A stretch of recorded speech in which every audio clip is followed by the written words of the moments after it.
Soy la semilla de mazorca grande, la que florece en luna recia, la que canta con los pájaros, el guardián de la casa grande. Soy la voz con flores, los 4 brazos de la tierra, el árbol que alimenta el ombligo, el fruto de la fertilidad.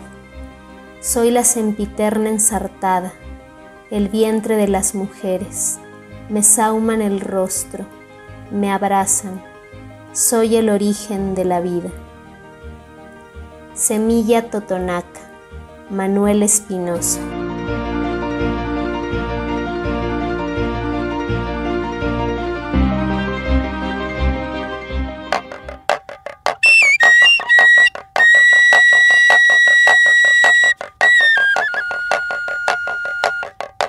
Bueno, pues bienvenidas y bienvenidos a todos y todos. Gracias por estar aquí escuchando el segundo capítulo de la primera temporada del podcast Entrelazando Voces. Y bueno, justo el objetivo de esta serie de charlas y pláticas es poner sobre la mesa el tema de la defensa del patrimonio cultural inmaterial y también comenzar a generar diálogos entre el sector artesanal textil, entre productores culturales, las y los maestros artesanos y la sociedad civil, y poder poner esta información pues al alcance de todas y todos. Entonces, bueno, en esta ocasión nos acompaña Salomón Vaz Lapidus.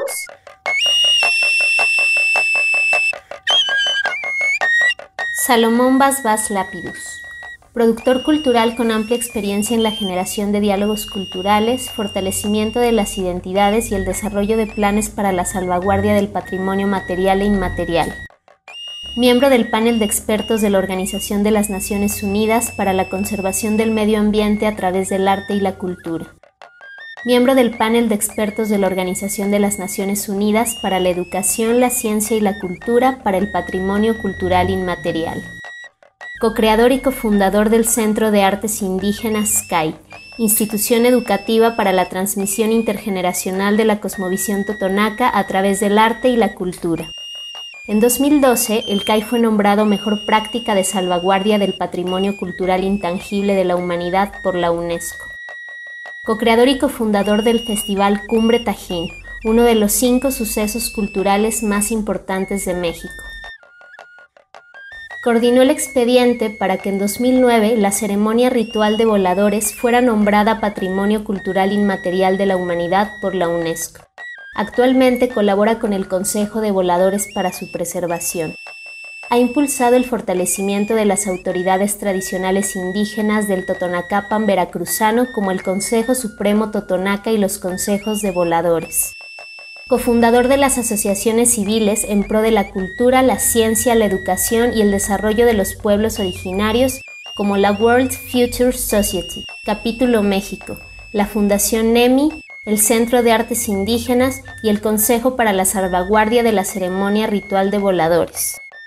Entre sus proyectos como productor y conceptualizador de sucesos mundiales se encuentra el Festival Surreal, la conmemoración en Tlatelolco de los 50 años del movimiento estudiantil de 1968, el Foro Internacional por los Derechos de la Madre Tierra, el Festival Internacional Agustín Lara, la Ragata Bicentenario, el Fiestón Veracruz, la Ruta del Fuego y el recorrido nocturno Tajín Vive, entre otros. Así que bueno, pues muchas gracias por estar aquí, Salomón. Y muchas gracias por aceptar esta invitación. Sabemos que tu agenda, tienes una agenda muy llena, ¿no? Y nos gustaría que nos platiques ahora, ¿en qué momento o cómo fue que decides entrar en tu vida del rescate al patrimonio cultural intangible en los pueblos originarios? Bueno, mucho gusto, muchas gracias por su invitación. Estoy muy contento, saludos a toda la audiencia. Y bueno, yo entro cuando pues hay 2 momentos fundamentales en mi vida. Uno, a los 22 años, que me entró la confusión, que creo que nos da a todos cuando entramos a la adultez. Y me di cuenta de que me faltaba algo en la vida y que no me estaba llenando nada más la vida académica, la vida laboral. Y lo que hice fue ir a visitar a sitios arqueológicos y conocer a las culturas indígenas. y cada fin de semana me iba a un sitio diferente, conocí muchos lugares y conocí un tesoro impresionante que tiene México, que es esta diversidad y esta espiritualidad y esta enormísima riqueza cultural que tiene México. De ahí pues seguí trabajando y empecé a hacer documentales de los diversos sitios arqueológicos, de las diversas culturas indígenas, hasta que en el año 2000 me invitan a conceptualizar y hacer la Cumbre Tajín, obviamente pues como productor y conceptualizador. En ese momento tengo una serie de encuentros fundamentales con líderes de la cultura totonaca, con don Juan Simbrón, fue un líder histórico, con los diferentes grupos de artistas, los voladores, las bordadoras, las cocineras tradicionales, y hicimos un festival que en su momento fue muy polémico, pero que funcionó muy bien para acercar las visiones de los pueblos indígenas con las visiones contemporáneas. Y empezamos a crecer de una manera muy sana. Y después de 5 años del festival, también me di cuenta de que los festivales pues son el inicio de un proceso, no el fin de un evento. Entonces, ya identificados los líderes indígenas, identificado, teniendo el inventario de todas las artes que se hacían en Totonacapan, decidimos hacer 2 proyectos en paralelo. Uno, la construcción del Centro de las Artes Indígenas, que es una escuela de tradición, donde los abuelos son el cuerpo colegiado, ellos les enseñan a los maestros tradicionales y los maestros tradicionales le enseñan a los niños en las diferentes artes del Totonacapan. Y se hicieron 16 facultades o casas escuela de tradición, del bordado, del algodón, de la pintura, de la medicina tradicional, de la cocina tradicional, de la lengua, de la música, de las danzas, y, y, y, y empezaron a venir también muchos jóvenes que ya estaban un poco olvidados de su cultura y nos decían, pues yo no quiero ya seguir con esto. Y yo les decía, bueno, ¿qué te interesa? Y como muchos de ustedes decían, bueno, pues a mí me interesa el cine o la radio. Entonces lo que hicimos fue crear una escuela de cine, pero con los temas del Totonacapan y de la cultura y la tradición, y luego también crear una estación de radio pero pues las historias que se contaban eran de las comunidades, ¿no? Y el Centro de las Artes Indígenas empezó a caminar muy bien y paralelamente empezamos a trabajar con los voladores, que no solo hay en Papantla, sino que hay voladores en muchos estados de México, hay voladores nahuas, hay voladores ñañús, hay voladores mazahuas en Michoacán, hay en Puebla, en San Luis Potosí hay voladores Tenec, inclusive hay voladores mayas en la región maya quiché de Quetzaltenango. Entonces juntamos a todos los voladores y empezamos a trabajar juntos en hacer el expediente para que sea nombrado Patrimonio de la Humanidad por la UNESCO. Fue un proceso precioso, con más de 1000 voladores, se hizo un plan de salvaguardia y finalmente se entregó a la UNESCO en el 2008 y en el 2009 se nombra Patrimonio de la Humanidad. Posteriormente viene la UNESCO a ver si era neta todo lo que le dijimos en el expediente y vio el Centro de las Artes Indígenas y dijo, oigan, este es el mejor modelo que hemos conocido para la salvaguardia del patrimonio y la transmisión cultural. Y entonces nos dijeron que entráramos a la convocatoria para las mejores prácticas de patrimonio. Y bueno, la verdad no sabíamos ni de qué hablaban ni nada, nos pusimos a investigar y efectivamente había una categoría de mejores prácticas.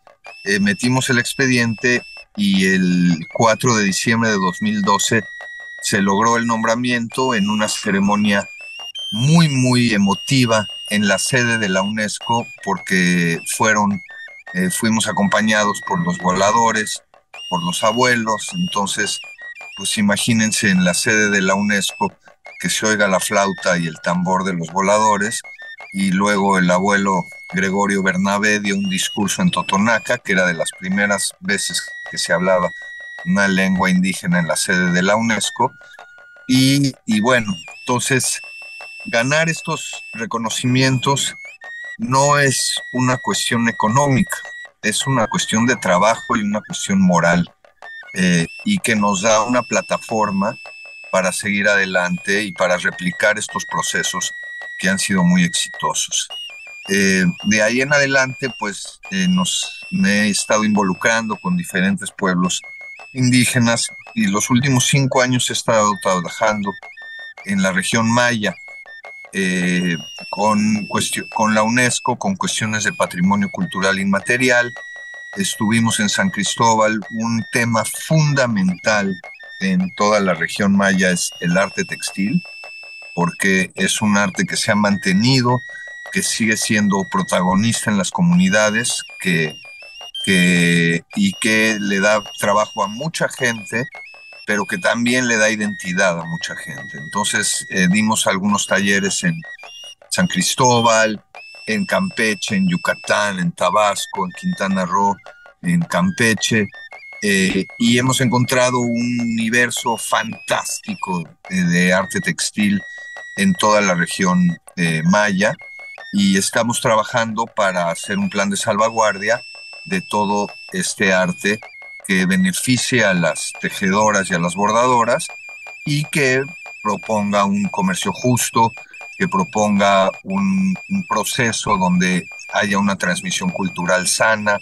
donde haya un desarrollo de nuevas formas de comercialización, siempre sin perder la esencia, siempre sin identificar muy, muy bien para qué se hacen las prendas, si es para uso propio, si es para uso ceremonial, si es para venta.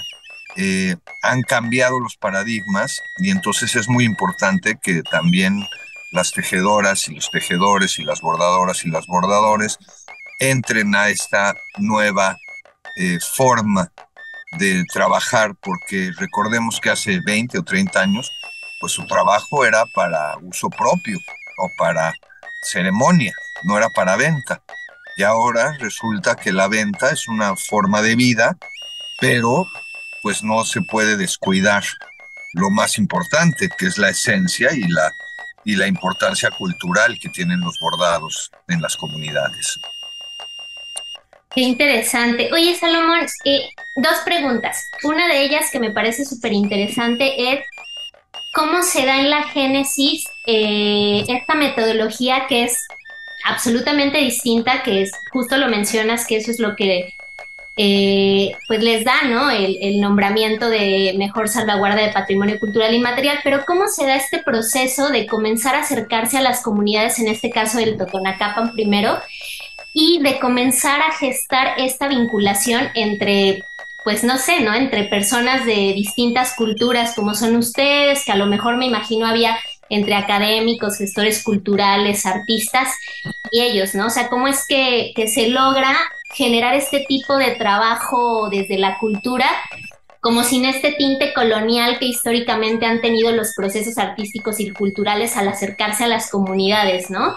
Que justo es desde la visión de los pueblos, de el rescate de las técnicas de los pueblos, y precisamente también desde el Consejo de los Ancianos, ¿no? O sea, sin llegar ustedes, digamos, a imponer primero un modelo de rescate propio y luego una escuela desde estas concepciones de verticalidad, a lo mejor, de premiar a lo mejor el conocimiento occidental, ¿no?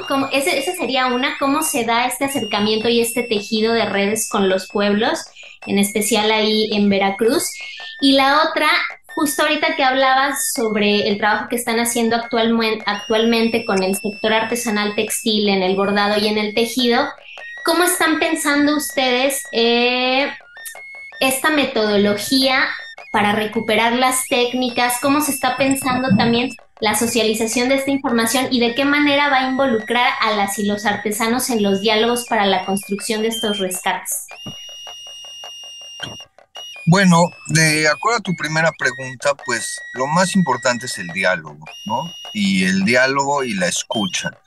Es increíble lo ciego que de pronto somos. Si llevan 3000 años cuidando la milpa de una manera, creer que nosotros sabemos, los occidentales o los huaches o los guanes, sabemos más que la gente que vive en las comunidades, ¿no? Entonces, primero hay una cuestión de respeto, reconocimiento, valoración y diálogo, muchísimo diálogo. Nosotros tuvimos la oportunidad de tener este tiempo, porque no, como dependíamos de los recursos de que había dejado Cumbre Tajín, pues no teníamos tanta prisa por hacer las cosas. Entonces pudimos trabajar al tiempo totonaca, ahorita estamos trabajando al tiempo maya y con muchos diálogos, diálogos que involucraban también una serie de profesionistas indígenas también, diálogos donde estaban pedagogos indígenas, pedagogos totonacas, donde hay pedagogos mayas actualmente,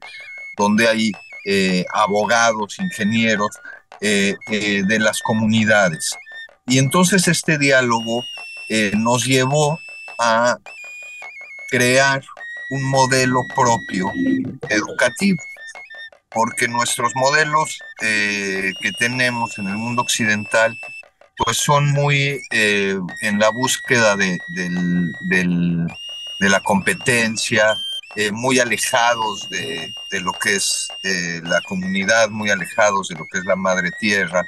Entonces se buscó que estos diálogos sean de acuerdo a las cosmovisiones propias. Entonces los pedagogos trabajaron con una serie de preguntas orientadoras, por ejemplo, cuál es la labor del maestro, cuál es la labor del alumno, cuál es la labor de la comunidad, cuál es la labor inclusive de las deidades en el estudio, ¿no?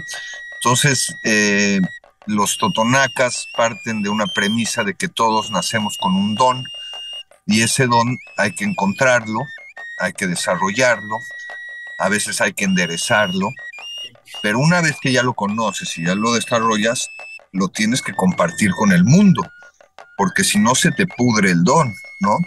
Entonces, a través de estos diálogos, logramos primero tener un corpus de conocimiento y tener toda una serie de artistas, pensadores, filósofos, abuelos, con mucho conocimiento como una base ya de gente eh, que, que desarrollamos juntos estos materiales educativos.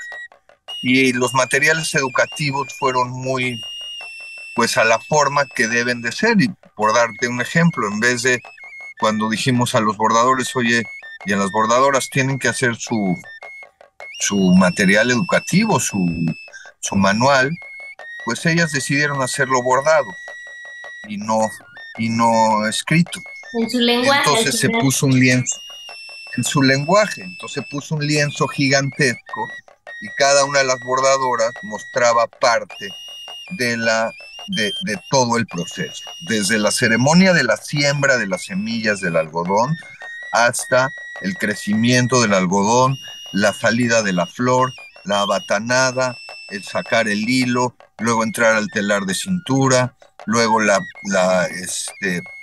luego ya los tintes naturales, luego ya el bordado, luego el acabado. Entonces todo esto se bordó y entonces quedó un mural precioso, gigantesco, y ese era el método educativo, pues, ¿no? Luego ya llegaron las palabras y todo. Lo mismo pasó con los pintores, con los médicos tradicionales, lo mismo con las alfareras que lo hicieron de barro sus materiales educativos, y entonces se buscaba esta forma pues de transmitir y como bien dices, de socializar todo este trabajo, pero en el lenguaje propio de las comunidades y en el lenguaje propio del arte.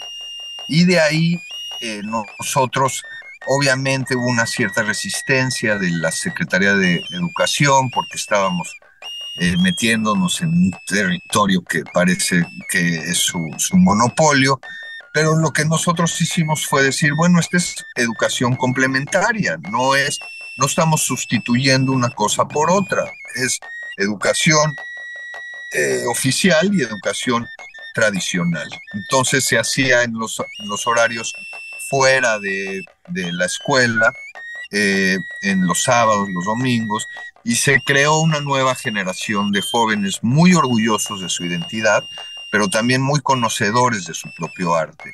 Entonces, el diálogo es fundamental y es un diálogo horizontal.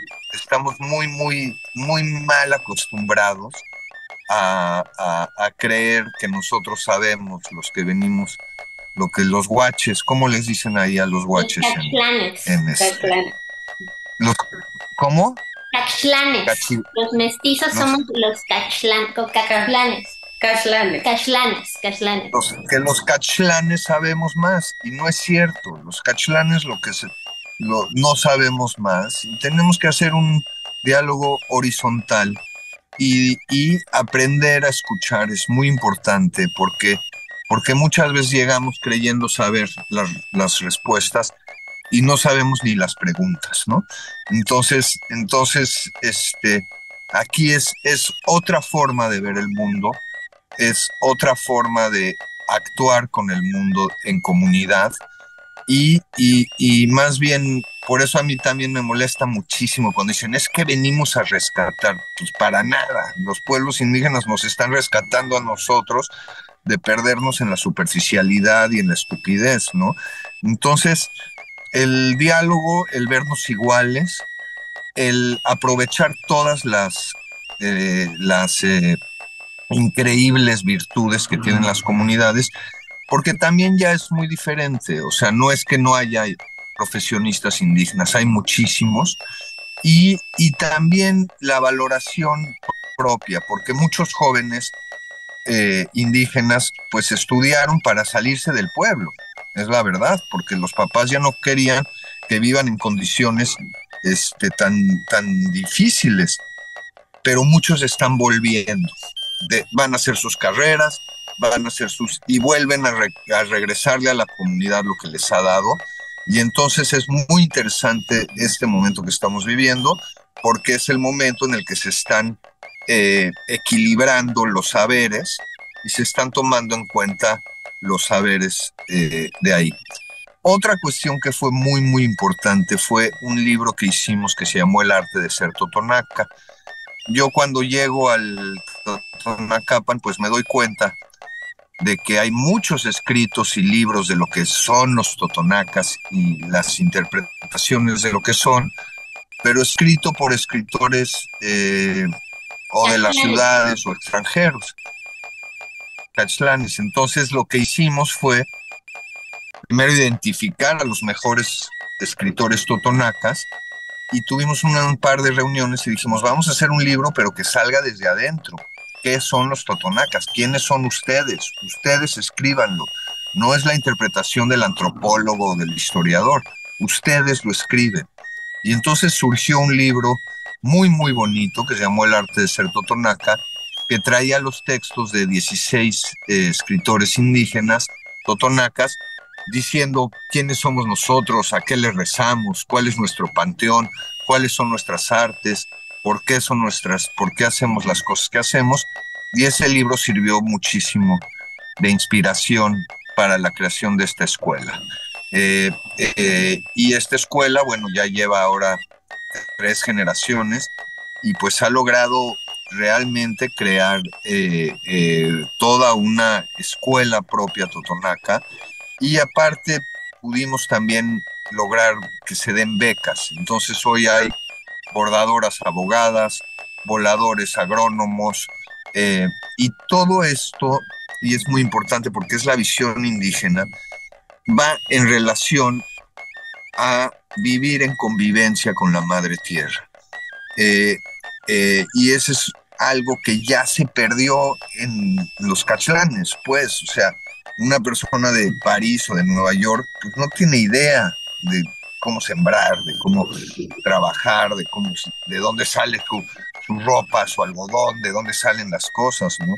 Mientras que la cosmovisión indígena sigue en pleno contacto con la madre tierra, con las estaciones, con las constelaciones. Entonces, pues entrar a una milpa es entrar a un salón de clases extraordinario donde uno va a conocer los vientos, las orientaciones, lo que pasa abajo de la tierra.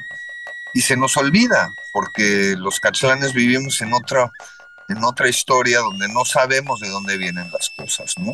Entonces, todo esto, pues se logra, les repito, a través del respeto y del diálogo, ¿no?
Barquito de vela, ¿a dónde me llevas?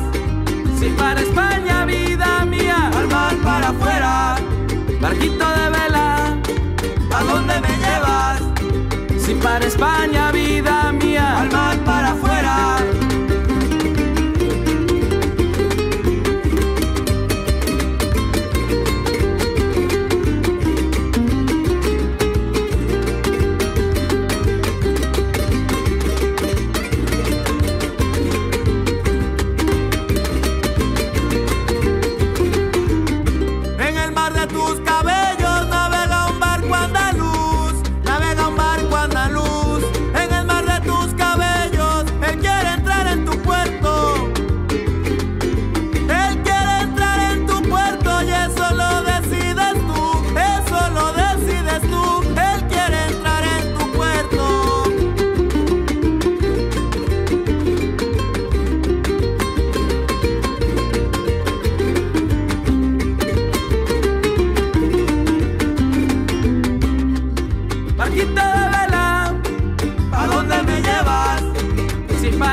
Siete mares anduve, naufragué en tu mirada,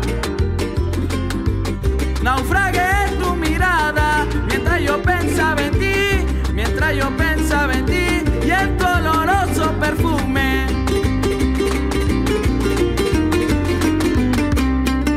Barquito de vela, ¿a dónde me llevas? Si para España, vida mía, al mar para afuera. Barquito de vela, ¿a dónde me llevas? Si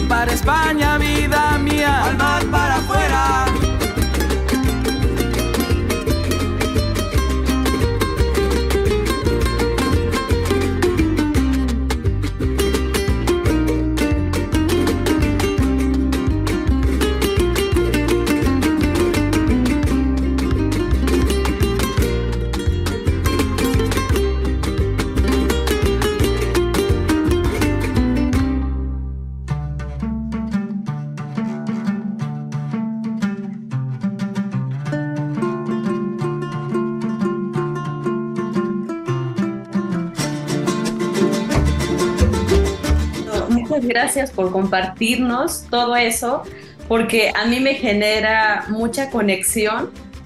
Yo pasé también un proceso de eso, porque yo era estudiante y me iba en la mente, ¿no?, de la moda, de cambiar todas las tradiciones y todo eso.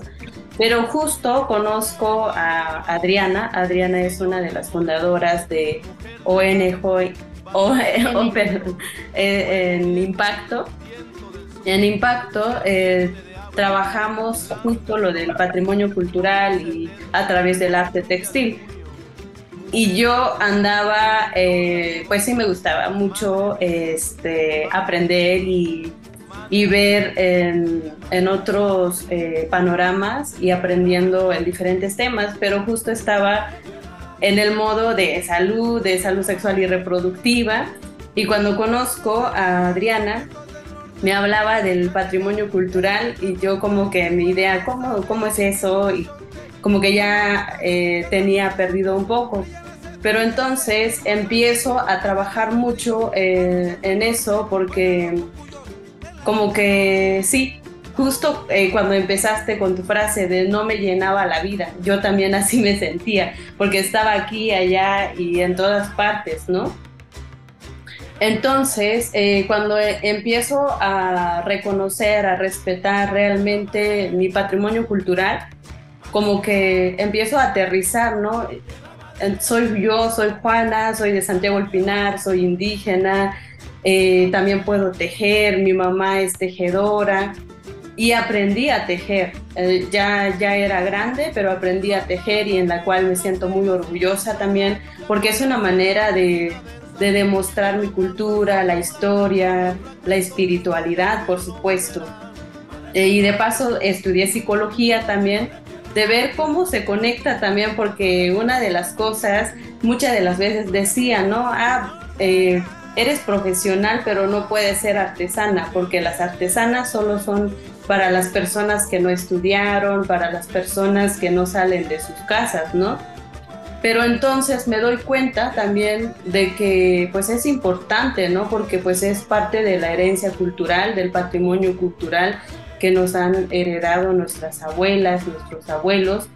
Y qué bueno escucharte que también están trabajando mucho en la parte de la juventud, del diálogo, de cuál es la importancia también, porque pues muchas de las veces como que la juventud estamos viendo otros panoramas que desafortunadamente estamos perdiendo, ¿no? Las conexiones de la espiritualidad, de parte del don, porque a veces también nos hablan nuestras abuelas o abuelos, que sí, cada persona tenemos nuestro don, pero creo que esas conexiones muchas de las veces ya se están perdiendo.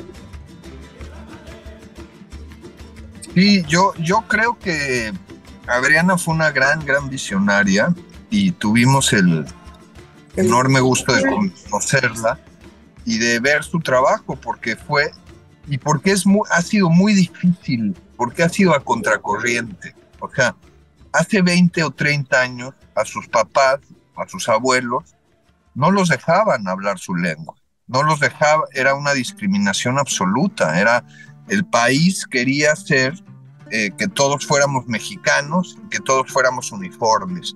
Entonces no podías, las escuelas eran monolingües, tenías que tener uniforme, dejar tu traje, y hay toda una generación que creció con eso. Y entonces decían, yo no quiero que mi hijo viva esta discriminación. Entonces ponte a estudiar, mi hijo, para que te puedas ir del pueblo y no vivas esto. Y olvídate de las tradiciones. Yo creo que ese paradigma cambió, afortunadamente, y ahora es un valor la diversidad, y ahora es un valor ser indígena. Nosotros los como decían, guaches, cachiquiles, los cachilanes, pasamos toda la vida buscando una identidad, mientras que las gentes de las comunidades traen su identidad puesta en su traje, y traen toda una historia de miles de años cargando en su traje, en su lengua, en sus tradiciones. Entonces, pues cambió el paradigma y hoy es muy valorado. No sea, y eso es muy importante, no es equitativo aún, no es, hay muchísimo trabajo por hacer, pero afortunadamente ya hay un paraguas que dice, somos iguales, trabajemos juntos, y el valor de los pueblos indígenas es un valor que nos hace ser más ricos como país y como humanidad, ¿no? Entonces creo que en el caso de los papás ha sido muy difícil transmitirle eso, pero hay gente como tú, Juanita, que estudió una carrera y todo, y que regresa a la comunidad orgullosa de lo que eres, orgullosa de lo que sabes y con ganas de compartir y crecer con la comunidad y transmitirlo a las nuevas generaciones. Yo estoy muy optimista por esta nueva generación como ustedes, y sobre todo porque la mayoría son mujeres, y eso me da todavía mucho más gusto, porque también las comunidades indígenas han vivido una cuestión de género muy difícil en la historia, ¿no? Entonces me da muchísimo gusto y creo que estamos en un momento súper interesante del desarrollo de las artes indígenas como punta de lanza de una forma diferente de ver el mundo, una forma muchísimo más armónica e integral de ver el mundo. Sí, qué interesante, Salomón. Me quedo así como con un montón de reflexiones de lo que comentan los dos justo ahora.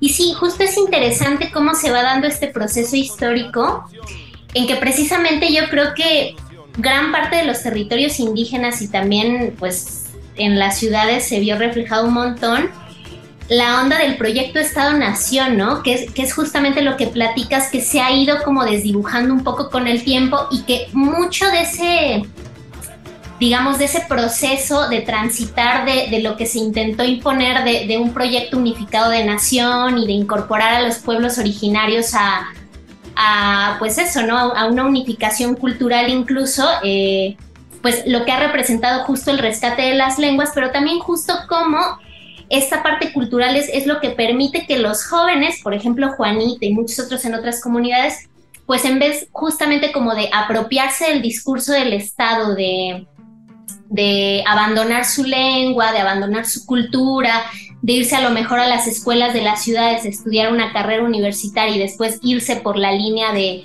pues no sé, ¿no? De a lo mejor de la profesionalización y de volver, caxlanizarse, podría decirse, pues justo regresan a sus comunidades y con este conocimiento que ya traen, pues las herramientas académicas o las herramientas tecnocráticas, lo que pudieron haber adquirido, pues es justamente utilizar esas herramientas, como tú lo comentas ahora, para ver de qué forma se conserva el patrimonio cultural, ¿no? O sea, justo lo que nos platicabas hace rato es súper interesante porque desde Impacto estamos también ahora implementando la currícula de tecnologías de la información. Entonces justo estamos diciendo, bueno, pero ¿cómo nos van a servir estas tecnologías de la información precisamente para dar visibilidad a la cultura de los pueblos donde estamos trabajando? Y bueno, pues también me parece como súper interesante el hecho de cómo se van dando estas relaciones de interculturalidad y cómo esto también permite que se vayan generando otras nuevas formas de coexistir, ¿no? Lo mencionamos ahorita, la comunalidad que se da originalmente en los pueblos originarios, que es justo esta forma de organización de apoyo mutuo entre los miembros de una comunidad, de los consejos de ancianos que ya existía pues hace miles de años, pero también de cómo se van construyendo redes, no nada más dentro de las propias comunidades, sino al exterior, ¿no? O sea, me sonaba mucho, por ejemplo, el hecho de que ahí en la Cumbre Tajín, pues no solamente convivían, pues no sé, ¿no? Las bordadoras, los alfareros, los voladores, sino que también pues se empezaba a incorporar pues el sector artístico, ¿no? De los jóvenes que crecimos en las ciudades escuchando rock, ¿no? De los que, pues, por ejemplo, tú que estudiaste filosofía en la UNAM, ¿no? O de los compas de la banda que traían pues otra visión del mundo y que justo logran como pues buscar horizontes comunes, ¿no? Entonces me parece interesante también, y esto es una pregunta, sé también que formaste parte del Foro Mundial por los Derechos de la Madre Tierra. Entonces ahorita como pensando en todo esto que platicamos, yo me pongo a pensar en que si al final lo que se ha intentado en los últimos años con el avance del sistema capitalista es precisamente imponer otra forma de vida muy cercana a la velocidad, donde todo es rápido, donde la industria se aceleró, donde la industria está intentando pues avasallar los procesos artesanales y artísticos, y cómo justo lo que está ocurriendo ahorita a nivel global en muchos lugares justo no es que sea un retroceso, sino es un frenar y un cuestionarse las prácticas en lo cotidiano. Y me parece que ese es como una de los elementos fundamentales de la cultura y el arte. Entonces, pues justo esa sería la pregunta, ¿no?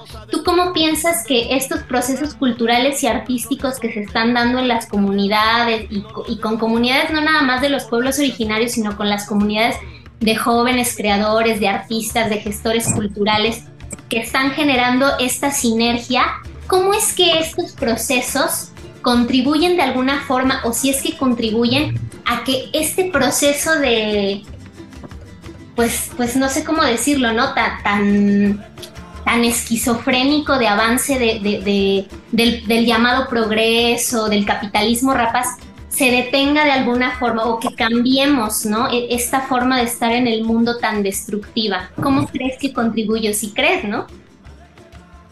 Bueno, tú lo dijiste, primero es la diversidad. México es muchos Méxicos. Y de ahí de Chiapas salió la frase de necesitamos un mundo donde quepan muchos mundos. Y ese es muy importante. Somos diversos, somos diferentes.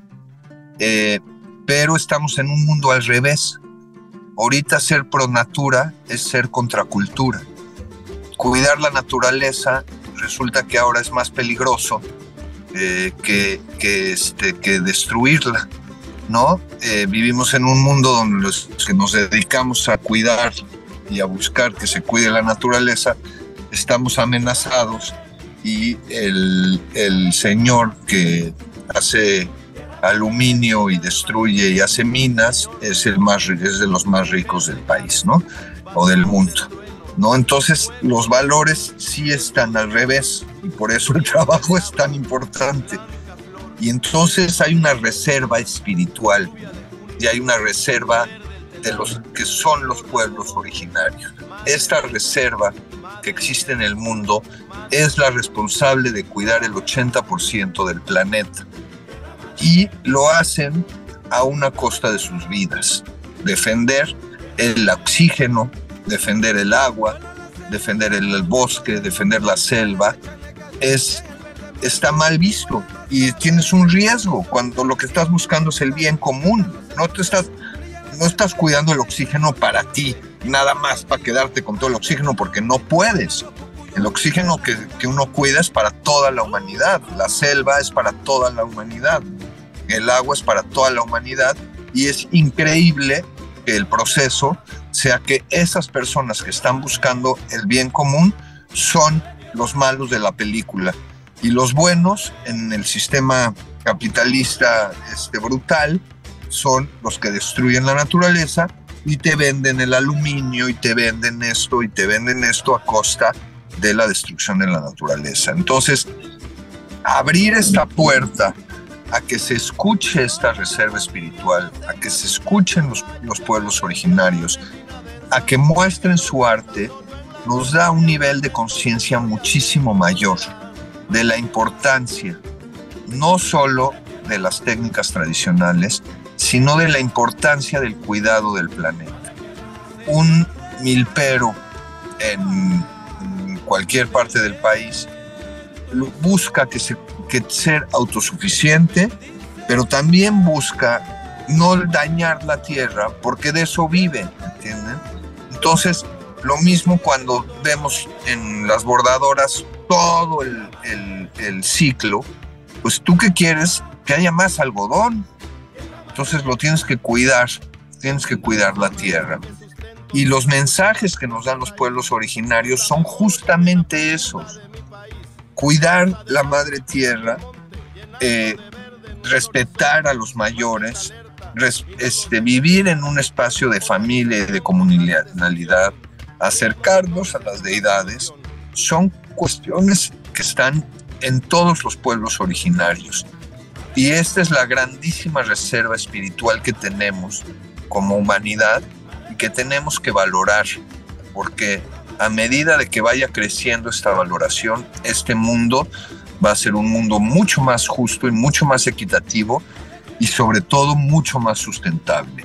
Seguir con este camino que nos lleva a, por ejemplo, en el arte textil, a hacer ropa que dure 4 usadas y que luego la tires y que ya no tenga un reciclaje, que ya no tenga una posibilidad, pues nos está destruyendo. O sea, el desierto de Atacama está lleno de ropa que tiraron los países del primer mundo, ¿no?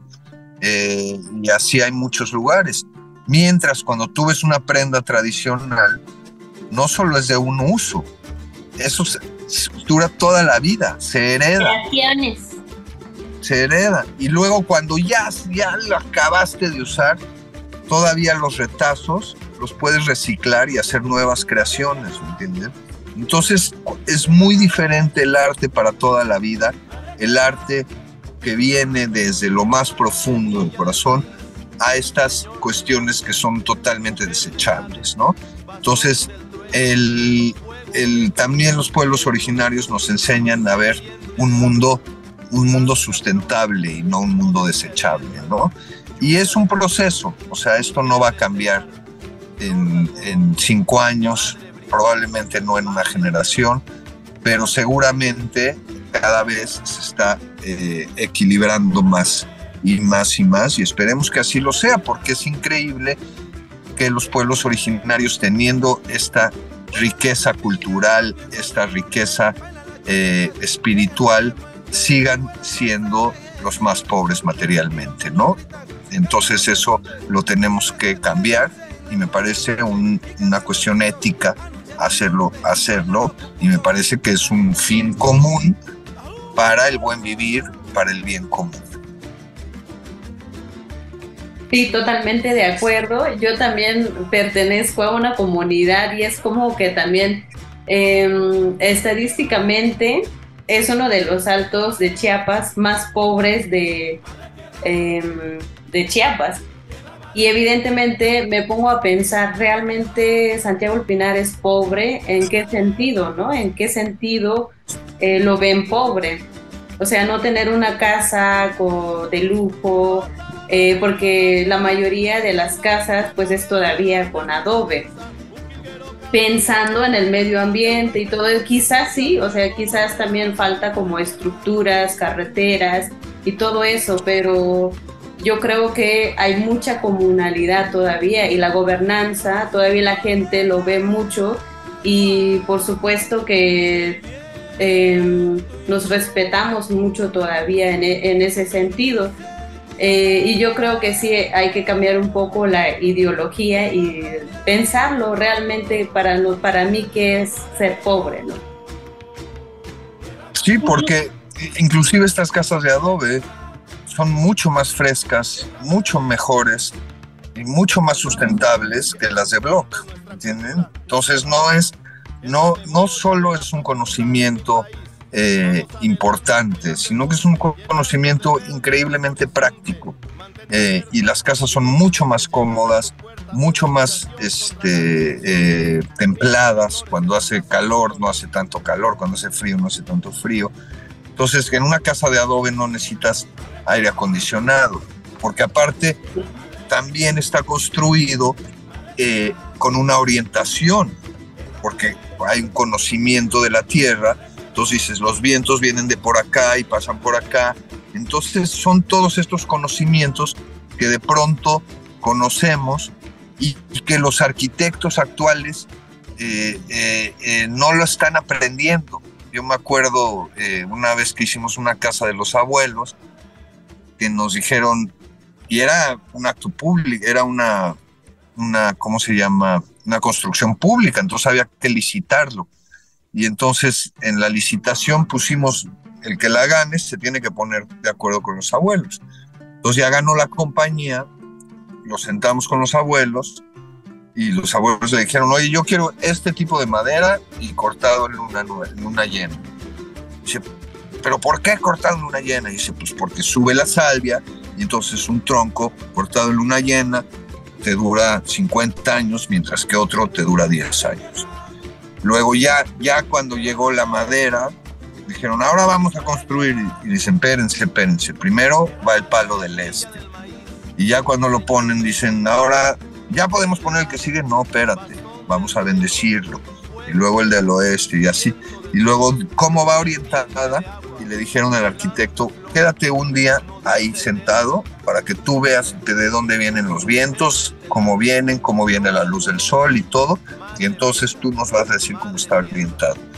Finalmente se hizo la casa y esa casa ha aguantado huracanes, siempre está fresca, cuando hace calor está frío, cuando hace frío hace calor.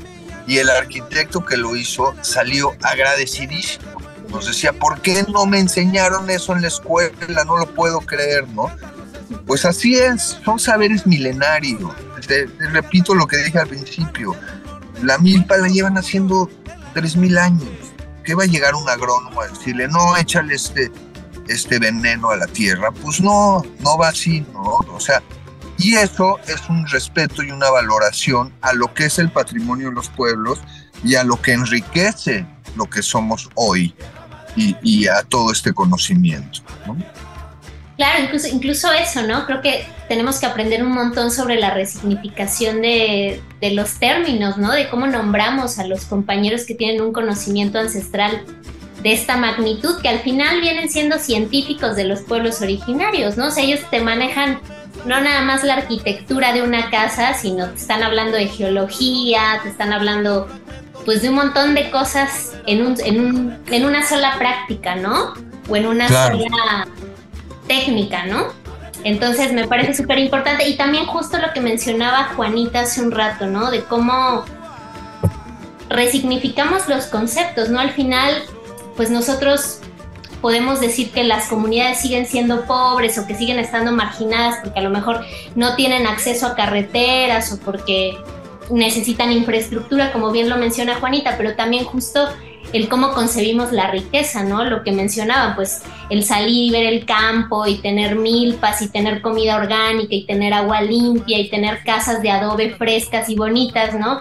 Textiles que les van a durar 2 generaciones. Entonces, eso me parece también algo bien bonito como rescatar del gran conocimiento de los pueblos originarios. Entonces, bueno, pues qué bonito todo este rescate y este trabajo que has estado haciendo todos estos años, Salomón. Muchas gracias por compartir tu palabra con nosotras, por compartir tu forma de ver el mundo y toda tu experiencia. Y pues bueno, eso sería todo. No, muchas gracias. Y bueno, esta reflexión yo la sintetizaría en una reflexión que es que hay un grito ahí de 500 años que no tenía quien lo escuche. Y creo que ahorita nos limpiamos las orejas y estamos aprendiendo a escuchar. Y este grito de lo que busca y lo que habla es de cuidar el planeta, de hacer este mundo más justo, de el buen vivir. Y creo que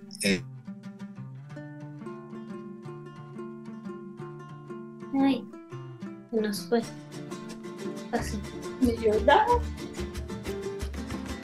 Ay, ¿qué pasa? Pueblos indígenas tienen una respuesta impresionante para la crisis que ahora vivimos y que debe de tomarse en cuenta, que a mi parecer es la pieza del rompecabezas que falta en el pensamiento global, es la gran riqueza que tienen los pueblos originarios. Y les agradezco mucho y espero que sigan haciendo este trabajo de divulgación que es muy importante para todo el mundo. Serpiente de agua, blanca flor, nodriza eterna, lluvia de junio, mujer del telar, flor de algodón.